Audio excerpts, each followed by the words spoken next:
Assalamualaikum warahmatullahi wabarakatuh. Kami dari kelompok 2 di sini akan menjelaskan sedikit tentang blast furnace. Jadi apa sebenarnya blast furnace ini? Nah, blast furnace ini atau biasanya disebut juga dengan tanur tiup merupakan sebuah jenis tandur metalurgi yang digunakan untuk peleburan biji besi, kemudian menghasilkan logam besi. Nah, proses ini melibatkan penggunaan udara panas yang dimana ditiupkan ke dalam tanur untuk membantu proses pembakaran dengan sempurna.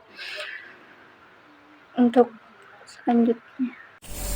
Nah, baiklah, mari kita masuk ke bagian pertama, yaitu pengertian dari blast furnace.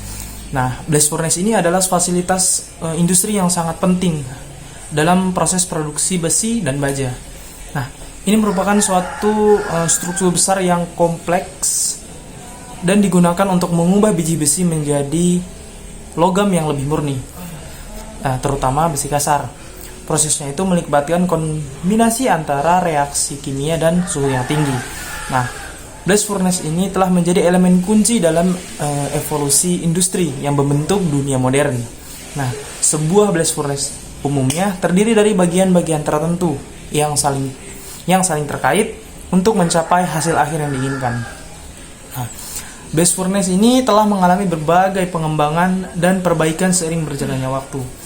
Inovasi termasuk teknologi untuk meningkatkan efisiensi, mengurangi emisi gas rumah kaca, dan meminimalkan dampak lingkungan. Nah, ada beberapa blast furnace modern bahkan dilengkapi dengan sistem pemulihan panas dan metode lainnya untuk mengoptimalkan penggunaan dari sumber dayanya. Baik, jadi di sini saya akan menjelaskan kepada teman-teman sekalian tentang bagian-bagian furnace, mulai dari down corner sampai lubang pengeluaran. Seperti apa? Mungkin langsung saja kita masuk ke down corner. Down corner merupakan bagian terbawah dari blast furnace yang menjadi tempat pertemuan antara tuyer dan pendukung tuyer.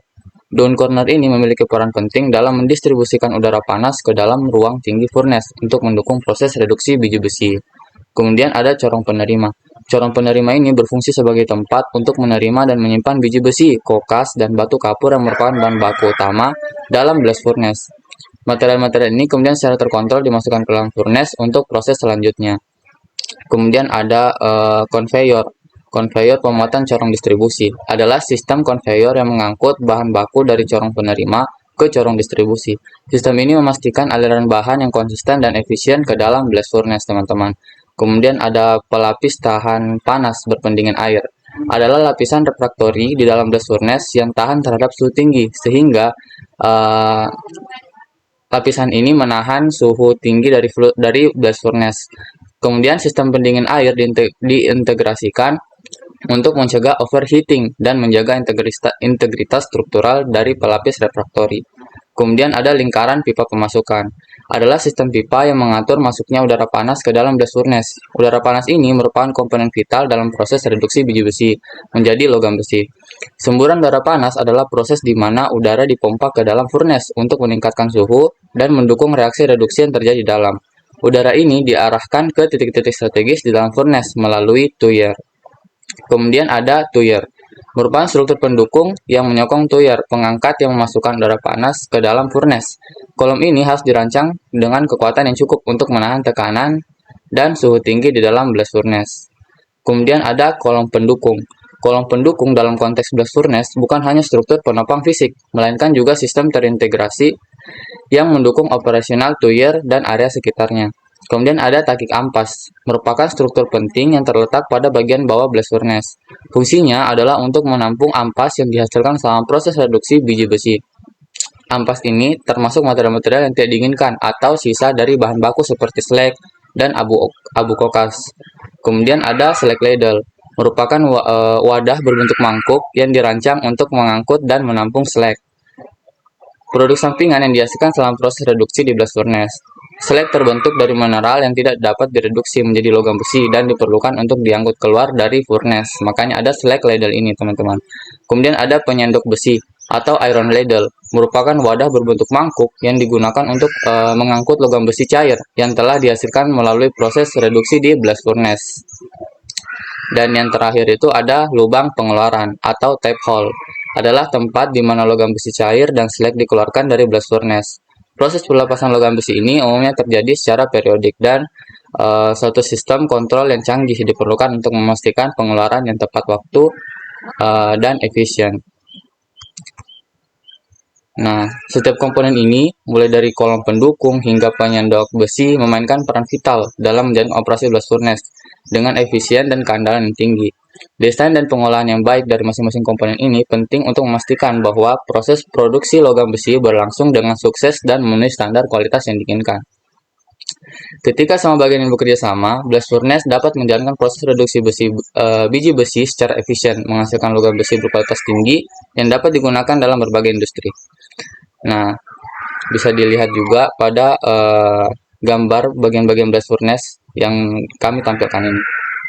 Kurang lebih itu saja yang bisa saya sampaikan. Selanjutnya, saya kembalikan ke teman-teman saya. Terima kasih. Perkenalkan, nama saya Fadil Muhammad Sultani. Saya selaku pemateri yang akan menjelaskan mengenai pengoperasian.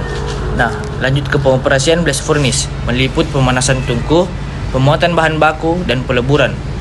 Sebelum operasi dimulai, tungku blast furnace harus dipanaskan menggunakan bahan bakar seperti batu bara atau gas alam.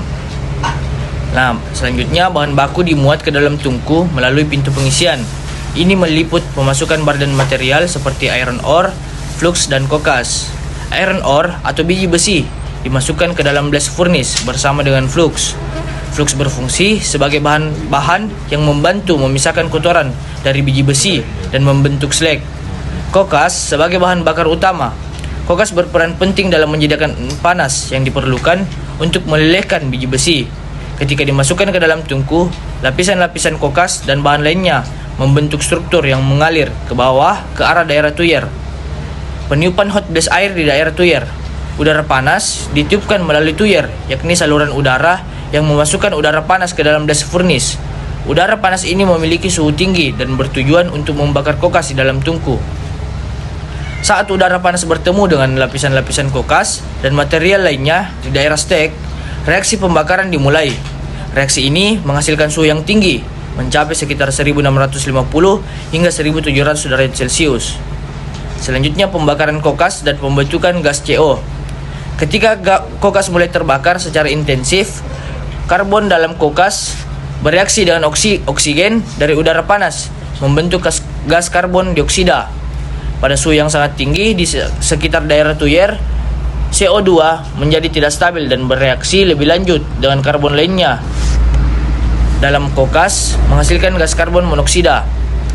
Yang terakhir itu proses peleburan. Proses reduksi dan peleburan terbagi menjadi 3 daerah, yaitu daerah pengeringan, daerah paling atas terdapat gas O2, dan daerah reduksi.